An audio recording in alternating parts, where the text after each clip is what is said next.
ਧਨਾਸਰੀ ਮਹਿਲਾ ਪਹਿਲਾ।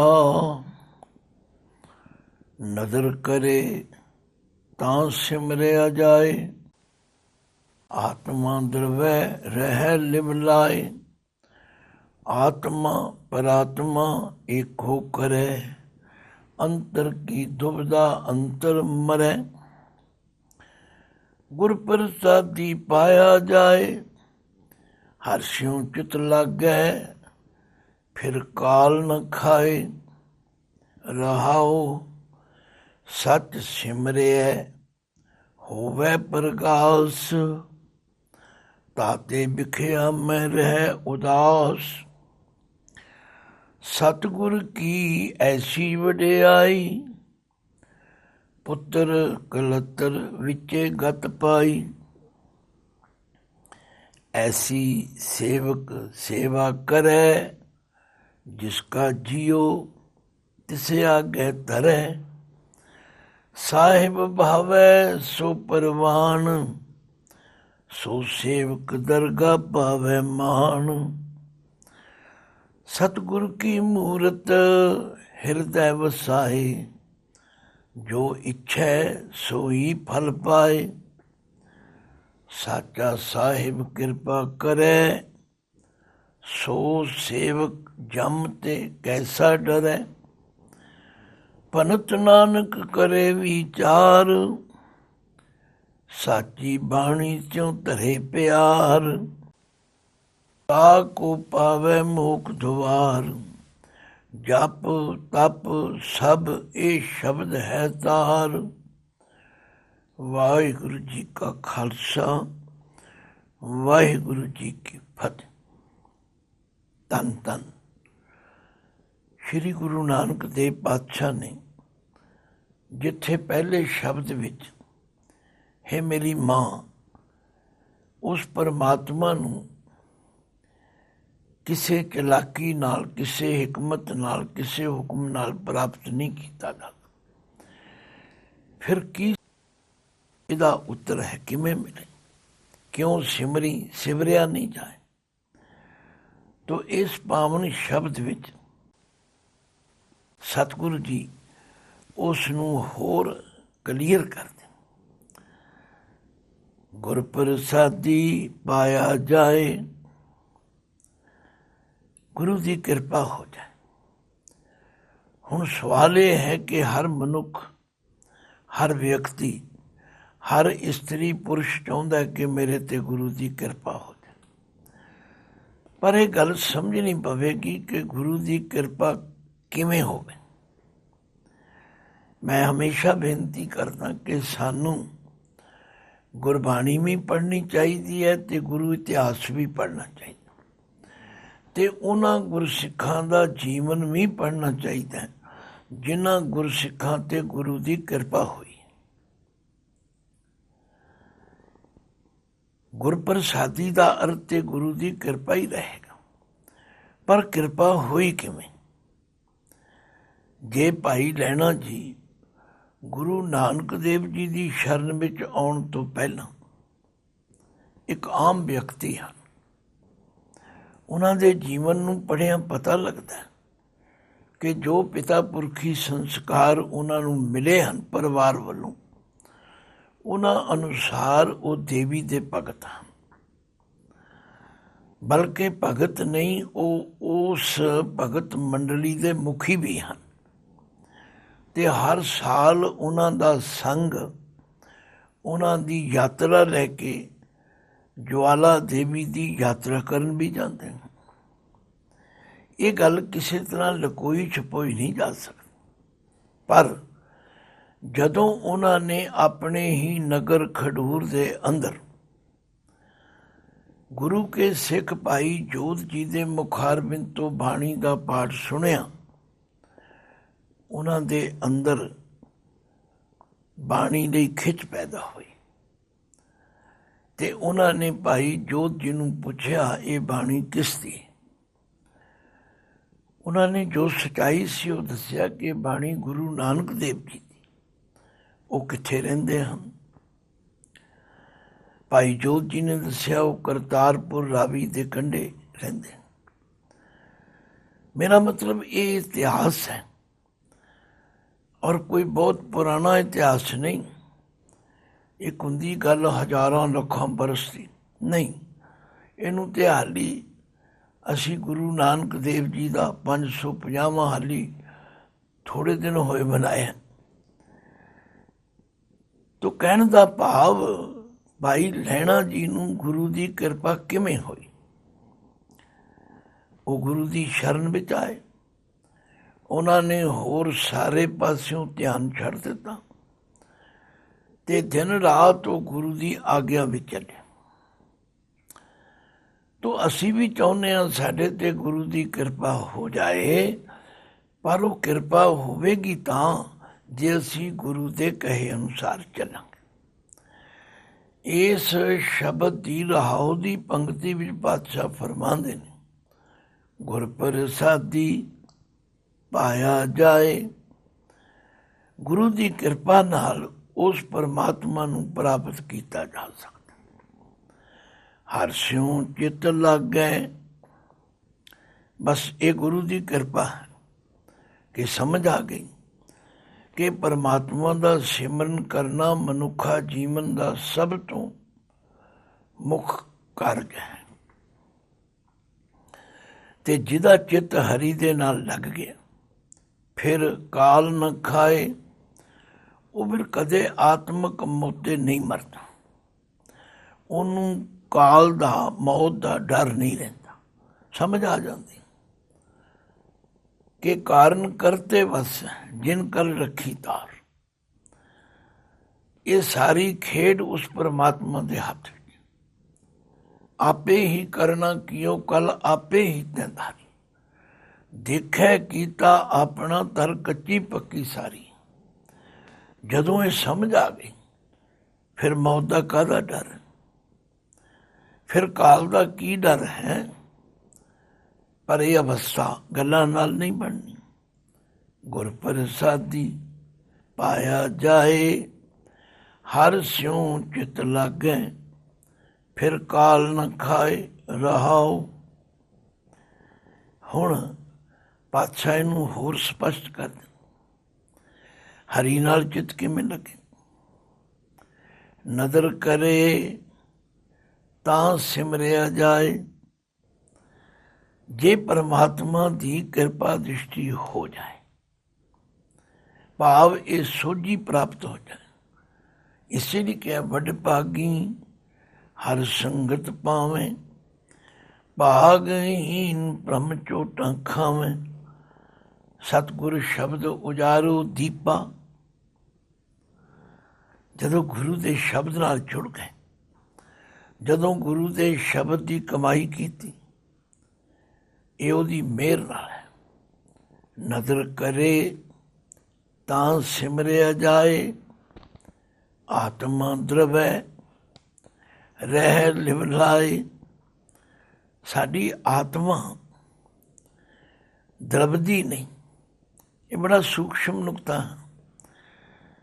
ਇੱਕ ਹੈ ਕਠੋਰਤਾ ਵਾਲਾ ਸੁਭਾਅ, ਇੱਕ ਹੈ ਨਿਮਰਤਾ ਵਾਲਾ ਸੁਭਾਅ। ਦੇਖਿਆ ਕੁਝ ਬੰਦੇ, ਉਹਨਾਂ ਦੇ ਸਾਹਮਣੇ ਭਾਵੇਂ ਕੋਈ ਤੜਫ ਕੇ ਮਰ ਜਾਏ, ਕਹਿੰਦੇ ਮੈਂ ਕੀ ਕਰਾਂ, ਮਰਦਾ ਤੇ ਮਰੇ। ਪਰ ਜਿਹੜਾ ਨਾਮ ਜਪਣ ਵਾਲਾ ਹੈ, ਜਿਹੜਾ ਸਤ ਸੰਗਤ ਕਰਨ ਵਾਲਾ ਹੈ, ਉਹਦਾ ਆਤਮਾ ਨਰਮ ਹੁੰਦਾ। ਉਹ ਕਿਸੇ ਦੂਜੇ ਦਾ ਦੁੱਖ ਦੇਖ ਕੇ ਬਰਦਾਸ਼ਤ ਨਹੀਂ ਕਰ ਸਕਦਾ। ਦੇਖੋ ਇਹ ਗੁਰੂ ਦੀ ਕਿਰਪਾ ਹੀ ਹੈ। ਨਹੀਂ ਤੇ ਹਰ ਬੰਦਾ ਕਹਿੰਦਾ ਮੈਂ ਕੀ ਕਰਾਂ, ਫਲਾਣੀ ਥਾਂ ਤੇ ਕੋਈ ਮਰ ਰਿਹਾ ਤੇ ਮਰੇ, ਮੈਂ ਕੀ ਕਰਾਂ।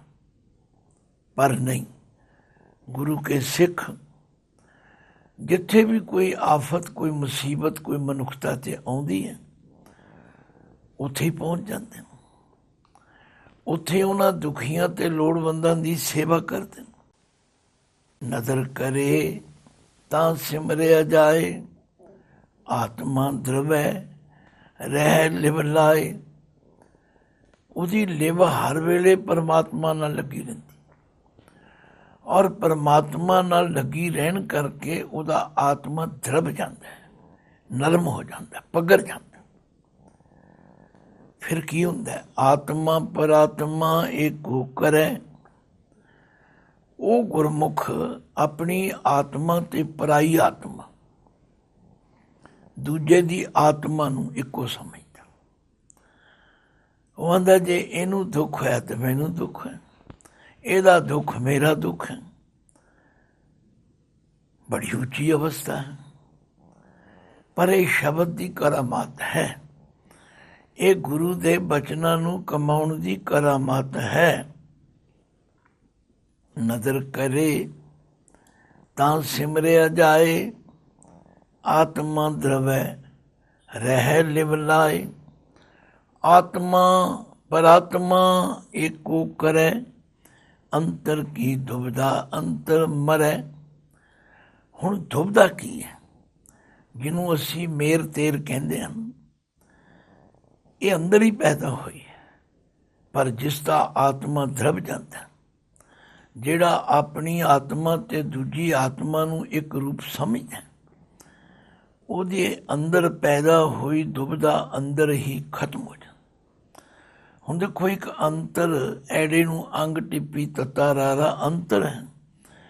ਇੱਕ ਐੜੇ ਨੂੰ ਟਿੱਪੀ ਤੱਤਾ ਰਾਰੇ ਨੂੰ ਸਿਆਰੀ ਅੰਤਰ ਹੈ। ਪੜ੍ਹਿਆ ਦੋਵਾਂ ਨੂੰ ਅੰਤਰ ਹੈ, ਪਰ ਪਹਿਲੇ ਅੰਤਰ ਦੇ ਰਾਰੇ ਨੂੰ ਸਿਆਰੀ ਕਿਉਂ ਨਹੀਂ?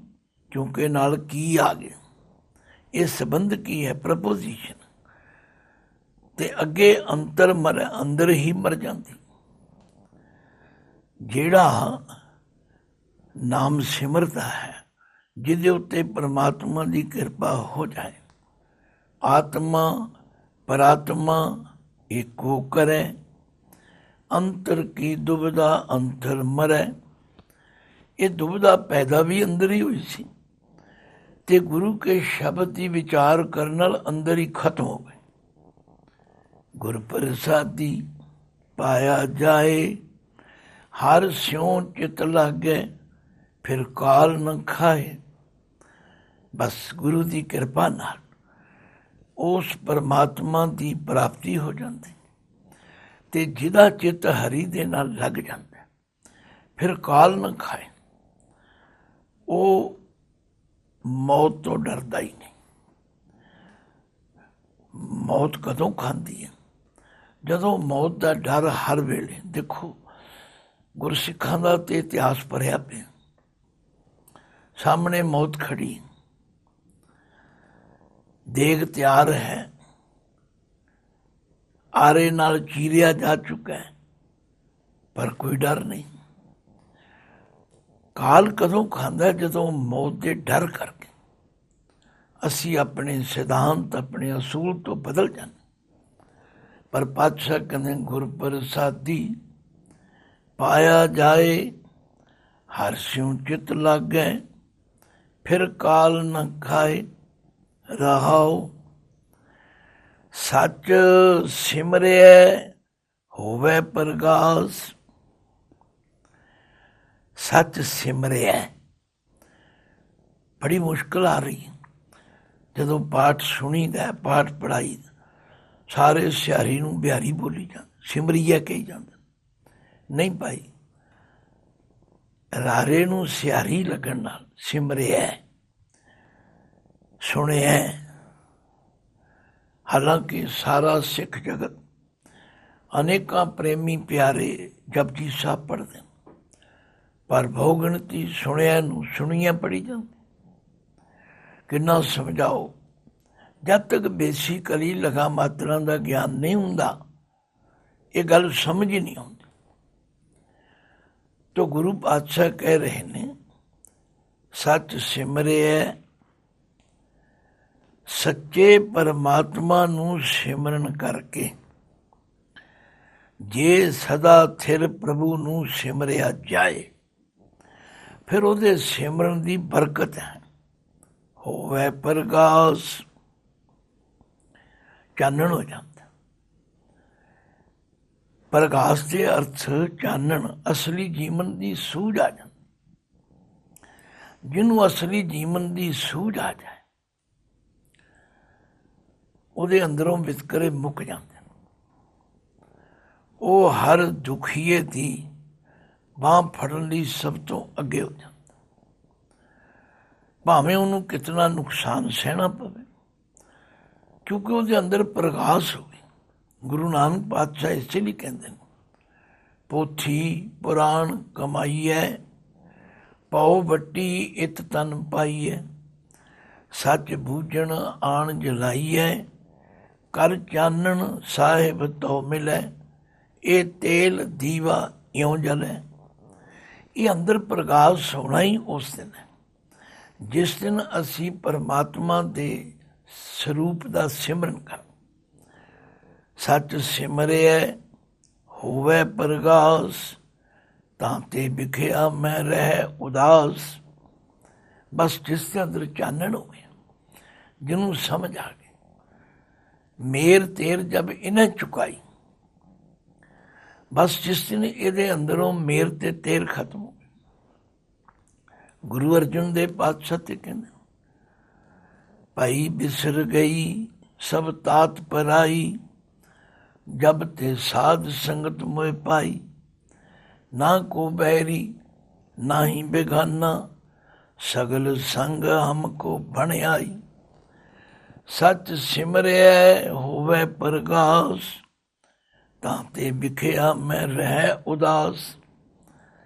ਵਿਖਿਆ ਕੀ ਹੈ? ਮਾਇਆ, ਜਿਹਨੂੰ ਅਸੀਂ ਜ਼ਹਿਰ ਕਹਿੰਦੇ, ਉਹ ਫਿਰ ਮਾਇਆ ਵਿੱਚ ਰਹਿੰਦਾ ਹੋਇਆ ਮਾਇਆ ਤੋਂ ਉਦਾਸ ਉਪਰਾਮ ਹੋ ਜਾਂਦਾ।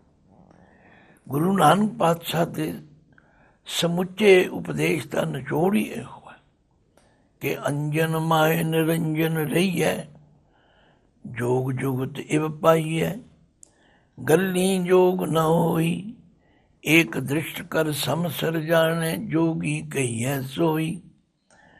ਸੱਚ ਸਿਮਰਿਐ ਹੋਵੇ ਪ੍ਰਗਾਸ, ਤਾਂ ਤੇ ਵਿਖਿਆ ਮੈਂ ਰਹਿ ਉਦਾਸ। ਜੇ ਅਸੀਂ ਗੱਲਾਂ ਤੇ ਕਰੀਏ ਸੱਚ ਦੀ, ਪਿੱਛੇ ਵੀ ਸ਼ਬਦ ਆਇਆ, ਬਖਰ ਨਾਮ ਦੇਖਣ ਕੋਈ ਜਾਏ, ਨਾ ਕੋ ਚਾਖੈ ਨਾ ਕੋ ਖਾਏ।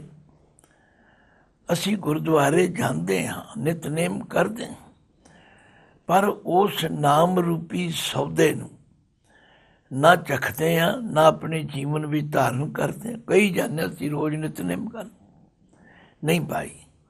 ਸੱਚ ਸਿਮਰਿਐ ਹੋਵੇ ਪ੍ਰਗਾਸ, ਤਾਂ ਤੇ ਵਿਖਿਆ ਮੈਂ ਰਹਿ ਉਦਾਸ। ਫਿਰ ਉਹਨੂੰ ਮਾਇਆ ਕੁਝ ਨਹੀਂ ਕਹਿੰਦੀ, ਫਿਰ ਉਹ ਮਾਇਆ ਰੂਪੀ ਸੁਰਮੇ ਵਿੱਚ ਰਹਿੰਦਾ ਹੋਇਆ ਵੀ ਕਾਲਖ ਤੋਂ ਬਚ ਜਾਂਦਾ।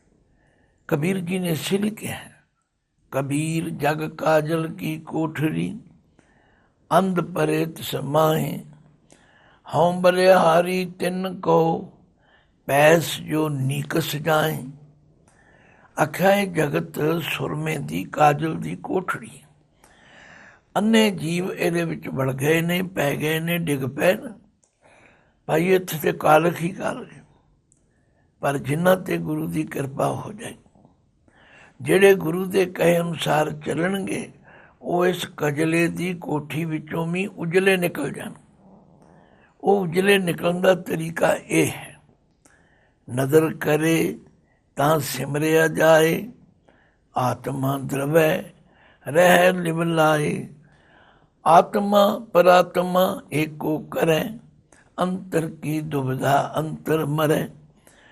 ਗੁਰ ਪ੍ਰਸਾਦੀ ਪਾਇਆ ਜਾਏ, ਹਰ ਸਿਉ ਚਿਤ ਲਾਗੈ, ਫਿਰ ਕਾਲ ਨ ਖਾਏ ਰਹਾਉ। ਸੱਚ ਸਿਮਰਿਐ ਹੋਵੇ ਪ੍ਰਗਾਸ, ਤਾਂ ਤੇ ਵਿਖਿਆ ਮੈਂ ਰਹਿ ਉਦਾਸ। ਸਤਿਗੁਰ ਕੀ ਐਸੀ ਵਡਿਆਈ, ਆਖਿਆ ਇਹ ਗੁਰੂ ਦੀ ਵਡਿਆਈ, ਗੁਰੂ ਦੀ ਖੂਬੀ, ਗੁਰੂ ਦੀ ਰਹਿਮਤ। ਸਤਿਗੁਰ ਕੀ ਐਸੀ ਵਡਿਆਈ, ਪੁੱਤਰ ਕਲਤਰ ਵਿੱਚੇ ਗਤ ਪਾਈ। ਪੁੱਤਰਾਂ ਦੇ ਇਸਤਰੀ ਦੇ ਪਰਿਵਾਰ ਦੇ ਹੁੰਦਿਆਂ ਹੋਇਆਂ, ਇਹੀ ਤਾਂ ਗੁਰੂ ਨਾਨਕ ਸੱਚੇ ਪਾਤਸ਼ਾਹ ਦੇ ਪਾਵਨ ਉਪਦੇਸ਼ ਦੀ ਕਮਾਲ ਹੈ। ਲੋਕ ਕਹਿੰਦੇ ਨੇ ਘਰ ਛੱਡ ਕੇ ਜੰਗਲਾਂ ਨੂੰ ਜਾਓ। ਗੁਰੂ ਨਾਨਕ ਪਾਤਸ਼ਾਹ ਕਹਿੰਦੇ ਨਹੀਂ, ਜੋਗ ਨ ਭਗਵੀ ਕੱਪੜੀ, ਜੋਗ ਨ ਮੈਲੇ ਵੇਸ।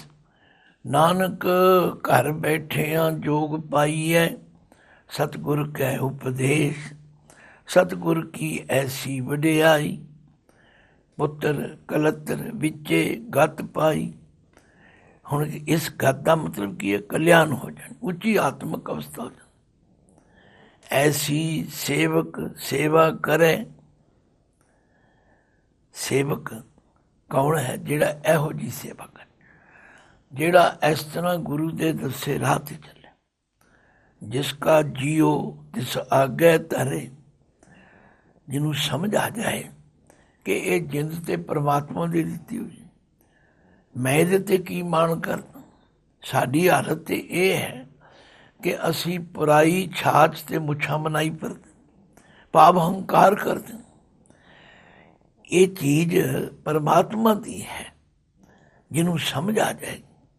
ਐਸੀ ਸੇਵਕ ਸੇਵਾ ਕਰੇ, ਜਿਸ ਕਾ ਜੀਓ ਤਿਸ ਆਗੇ ਧਰੇ। ਜਿਸਨੇ ਜਿੰਦ ਦਿੱਤੀ ਹੈ ਉਹਦੇ ਅੱਗੇ ਸਮਰਪਿਤ ਕਰ। ਸਾਹਿਬ ਭਾਵੈ ਸੋ ਪਰਵਾਨ, ਸੋ ਸੇਵਕ ਦਰਗਾ ਪਾਵੈ ਮਾਨ। ਆਖਿਆ ਜਿਹੜਾ ਸੇਵਕ ਇਸ ਤਰ੍ਹਾਂ ਮੇਰ ਤੇਰ ਦੀ ਭਾਵਨਾ ਨੂੰ ਖਤਮ ਕਰ, ਜਿਹਨੂੰ ਇਹ ਗੱਲ ਸਮਝ ਆ ਜਾਏ, ਕਬੀਰ ਮੇਰਾ ਮੁਝ ਮੇਂ ਕਿਛ ਨਹੀਂ, ਜੋ ਕਿਛ ਹੈ ਸੋ ਤੇਰਾ। ਤੇਰਾ ਤੁਝ ਕੋ ਸੌਂਪਤੇ ਕਿਆ ਲਾਗੈ ਮੇਰਾ। ਐਸੀ ਸੇਵਕ ਸੇਵਾ ਕਰੇ, ਜਿਸ ਕਾ ਜੀਓ ਤਿਸ ਆਗੇ ਧਰੇ। ਸਾਹਿਬ ਭਾਵੈ ਸੋ ਪਰਵਾਨ। ਜਿਹੜਾ ਸਾਹਿਬ ਨੂੰ ਚੰਗਾ ਲੱਗ ਜਾਏ ਉਹ ਕਬੂਲ ਹੋ ਗਿਆ। ਸੋ ਸੇਵਕ ਦਰਗਾ ਪਾਵੈ ਮਾਨ। ਉਹ ਸੇਵਕ ਪਰਮਾਤਮਾ ਦੀ ਦਰਗਾਹ ਵਿੱਚ ਮਾਣ ਪ੍ਰਾਪਤ ਕਰ। ਚੌਥੇ ਪਦ ਵਿੱਚ ਪਾਤਸ਼ਾਹ ਨੇ ਸਤਿਗੁਰੂ ਕੀ ਮੂਰਤ ਹਿਰਦੈ ਵਸਾਏ। ਖਿਮਾ ਕਰਨਾ, ਅਸੀਂ ਅੱਜ ਤੱਕ ਇਹ ਸਮਝ ਕੇ ਜਗਤ ਨੂੰ ਸਮਝਾ ਨਹੀਂ ਸਕੇ ਕਿ ਗੁਰੂ ਦੀ ਮੂਰਤ ਕਿਹੜੀ ਹੈ। ਜਦੋਂ ਕਿ ਬਾਣੀ ਵਿੱਚ ਵੀ ਲਿਖਿਆ, ਗੁਰ ਕੀ ਮੂਰਤ ਮਨ ਮੈਂ ਧਿਆਨ, ਤੇ ਗੁਰ ਕੈ ਸ਼ਬਦ ਮੰਤਰ ਮਨ ਮਾਨ। ਤੇ ਗੁਰਬਾਣੀ ਦੀ ਵਿਆਖਿਆ ਕਰਨ ਵਾਲੇ ਭਾਈ ਗੁਰਦਾਸ ਜੀ ਨੇ ਤਾਂ ਕਮਾਲ ਕਰ। ਉਹਨੂੰ ਕਿਹਾ ਗੁਰ ਮੂਰਤ ਗੁਰ ਸ਼ਬਦ ਹੈ, ਸਾਧ ਸੰਗਤ ਵਿੱਚ ਪ੍ਰਗਟੀ ਆਇਆ। ਭਾਵ ਗੁਰੂ ਦੇ ਉਪਦੇਸ਼ ਰੂਪੀ ਮੂਰਤ ਨੂੰ, ਇਹ ਜਿਹੜਾ ਗੁਰੂ ਦਾ ਸ਼ਬਦ ਹੈ ਗੁਰੂ ਦੀ ਮੂਰਤ ਹੈ। ਸਤਿਗੁਰ ਕੀ ਮੂਰਤ ਹਿਰਦੈ ਵਸਾਏ। ਭਾਵ ਗੁਰੂ ਦੇ ਸ਼ਬਦ ਸਰੂਪ ਨੂੰ ਹਿਰਦੇ ਵਿੱਚ ਵਸਾਏ, ਚੇਤੇ ਰੱਖੇ। ਜੋ ਇੱਛਾ ਸੋਈ ਫਲ ਪਾਏ। ਇੰਨਾ ਹਿਰਦਾ ਉਸ ਦਾ ਨਿਰਮਲ ਹੋ ਜਾਏ ਕਿ ਉਹਦੀ ਹਰ ਇੱਛਾ ਨੂੰ ਪਰਮਾਤਮਾ ਪੂਰਾ ਕਰੇ। ਮੈਂ ਤੈਨੂੰ ਸਰਲ ਸ਼ਬਦਾਂ ਵਿੱਚ ਕਹਿਣਾ, ਜਿਹੜਾ ਬੱਚਾ ਮਾਤਾ ਪਿਤਾ ਦਾ ਆਗਿਆਕਾਰੀ ਹੋਵੇ, ਮਾਂ ਬਾਪ ਉਹਦੇ ਤੋਂ ਕੁਰਬਾਨ ਹੋ ਜਾਂਦੇ। ਆਂਦੇ ਨੇ ਪੁੱਤਰ ਤੇਰੀ ਗੱਲ ਨਹੀਂ ਅਸੀਂ ਮੋੜ ਸਕਦੇ। ਸੱਚਮੁੱਚ ਇਸੇ ਤਰ੍ਹਾਂ ਸਤਿਗੁਰੂ ਕੀ ਮੂਰਤ ਹਿਰਦੈ ਵਸਾਏ। ਜੋ ਇੱਛਾ ਸੋਈ ਫਲ ਪਾਏ। ਸਾਚਾ ਸਾਹਿਬ ਕਿਰਪਾ ਕਰੇ, ਸੋ ਸੇਵਕ ਜਮਤੇ ਕੈਸਾ ਡਰੈ। ਜਿਹਦੇ ਉੱਤੇ ਸੱਚੇ ਸਾਹਿਬ ਦੀ ਫਿਰ ਕਿਰਪਾ ਹੋ ਜਾਏ, ਉਹ ਸੇਵਕ ਤੇ ਛਾਤੀ ਠੋਕ ਕੇ ਕਹਿੰਦਾ ਮੈਨੂੰ ਜਮਾਂ ਦੀ ਕੋਈ ਪਰਵਾਹ ਨਹੀਂ। ਰੋਜ਼ ਅਸੀਂ ਪੜ੍ਹਦੇ ਹਾਂ ਗੁਰੂ ਪਾਤਸ਼ਾਹ ਦਾ, ਜਾਂ ਤੂੰ ਮੇਰੇ ਵੱਲ ਹੈ ਤਾਂ ਕਿਆ ਮੋਹ ਛੰਦਾ, ਤੋ ਸਭ ਕੁਛ ਮੈਨੂੰ ਸੌਂਪਿਆ ਜਾਂ ਤੇਰਾ ਬੰਦਾ। ਪ੍ਰਭ ਕੋ ਸਿਮਰੈ ਸੇ ਬੇਮੋਹਤਾਜੇ, ਪ੍ਰਭ ਕੋ ਸਿਮਰੈ ਸੇ ਸਰਬ ਕੇ ਰਾਜੇ। ਪ੍ਰਭ ਕੋ ਸਿਮਰੈ ਸੇ ਸੁਖ ਵਾਸੀ, ਪ੍ਰਭ ਕੋ ਸਿਮਰੈ ਸਦਾ ਬਨਾਤੀ। ਲਓ ਅਖੀਰ ਵਿੱਚ ਮਹਾਰਾਜ ਨਿਚੋੜ ਕਰਦੇ, ਭਨਤ ਨਾਨਕ ਕਰੇ ਵਿਚਾਰ। ਭਨਤ ਨਾਨਕ, ਨਾਨਕ ਜੀ ਕਹਿੰਦੇ ਆ ਜਿਹੜਾ ਭਾਈ ਗੁਰੂ ਕੇ ਸ਼ਬਦ ਦੀ ਵਿਚਾਰ ਕਰੇਗਾ, ਸਾਚੀ ਬਾਣੀ ਸਿਉ ਧਰੇ ਪਿਆਰ। ਇੱਕ ਹੁੰਦਾ ਉੱਤੋਂ ਉੱਤੋਂ ਪੜ੍ਹਨਾ, ਇੱਕ ਹੁੰਦਾ ਬਾਣੀ ਨਾਲ ਪਿਆਰ ਕਰਨਾ। ਬਾਣੀ ਨਾਲ ਪਿਆਰ ਕਰਨਾ ਕੀ, ਬਾਣੀ ਵਿੱਚ ਦਿੱਤੇ ਉਪਦੇਸ਼ ਨੂੰ ਭੁੱਲਣਾ ਨਹੀਂ। ਅਸੀਂ ਤਾਂ ਕਦਮ ਕਦਮ 'ਤੇ ਭੁੱਲ ਜਾਂਦੇ। ਸਾਨੂੰ ਤਾਂ ਕੋਈ ਗੁਰਦੁਆਰਿਓਂ ਬਾਹਰ ਆ ਕੇ ਪੁੱਛੇ ਵੀ ਕੀ ਸੁਣ ਕੇ ਆਏ ਹੋ, ਸਾਨੂੰ ਪਤਾ ਨਹੀਂ ਜੀ ਕੀ ਸੁਣ ਕੇ ਆਏ। ਦੱਸੋ, ਇਹ ਪਿਆਰ ਥੋੜ੍ਹਾ। ਪੈਸੇ ਲੈਣੇ ਹੋਣ ਕਿਸੇ ਤੋਂ ਨਹੀਂ ਭੁੱਲਦੇ, ਗਾਲਾਂ ਕਿਸੇ ਨੇ ਕੱਢੀਆਂ ਹੋਣ ਨਹੀਂ ਭੁੱਲਦੀਆਂ, ਗੁਰੂ ਦੀ ਗੱਲ ਭੁੱਲ ਜਾਂਦੇ। ਭਨਤ ਨਾਨਕ ਕਰੇ ਵਿਚਾਰ, ਸਾਚੀ ਬਾਣੀ ਚੋਂ ਤਰੇ ਪਿਆਰ, ਤਾ ਕੋ ਪਾਵੈ ਮੋਖ ਦੁਆਰ। ਉਸ ਨੂੰ ਉਹ ਅਵਸਥਾ ਪ੍ਰਾਪਤ ਹੁੰਦੀ, ਮੋਖ ਦੁਆਰ। ਮੋਖ ਦਾ ਮਤਲਬ ਹੈ ਮੁਕਤੀ, ਦੁਆਰ ਦਾ ਮਤਲਬ ਹੈ ਦਰਵਾਜ਼ਾ। ਉਹ ਦਰਵਾਜ਼ਾ ਜਿਸ ਅਵਸਥਾ 'ਤੇ ਪਹੁੰਚ ਕੇ ਇਹਨਾਂ ਸਾਰੇ ਭੈੜੇ ਵਿਚਾਰਾਂ ਤੋਂ, ਮੇਰ ਤੇਰ ਤੋਂ ਮਨੁੱਖ ਬਚ ਜਾਂਦਾ। ਜਪ ਤਪ ਸਭ ਇਹ ਸ਼ਬਦ ਹੈ ਸਾਰ, ਆਖਿਆ ਉਹਨਾਂ ਲਈ ਇਹ ਗੁਰੂ ਦਾ ਸ਼ਬਦ ਹੀ ਜਪ ਹੈ, ਗੁਰੂ ਦਾ ਸ਼ਬਦ ਹੀ ਤਪ ਹੈ। ਭਾਵ ਸਭ ਤੋਂ ਸ੍ਰੇਸ਼ਟ ਉੱਤਮ ਉਹਨਾਂ ਲਈ ਗੁਰੂ का शब्द है। तो गुरु की मूर्त ਹਿਰਦੈ ਬਸਾਏ। ਜਿਨ੍ਹਾਂ ਜਿਨ੍ਹਾਂ ਨੇ ਗੁਰੂ ਕੇ ਬਚਨਾਂ ਨੂੰ ਹਿਰਦੇ ਵਿੱਚ ਬਸਾਇਆ, ਉਹ ਲੋਕ ਸੁਖੀਏ ਪਰਲੋਕ ਸੁਹੇਲੇ ਹੋ ਨਿਬੜੇ। ਵਾਹਿਗੁਰੂ ਜੀ ਕਾ ਖਾਲਸਾ, ਵਾਹਿਗੁਰੂ ਜੀ ਕੀ ਫਤਿਹ।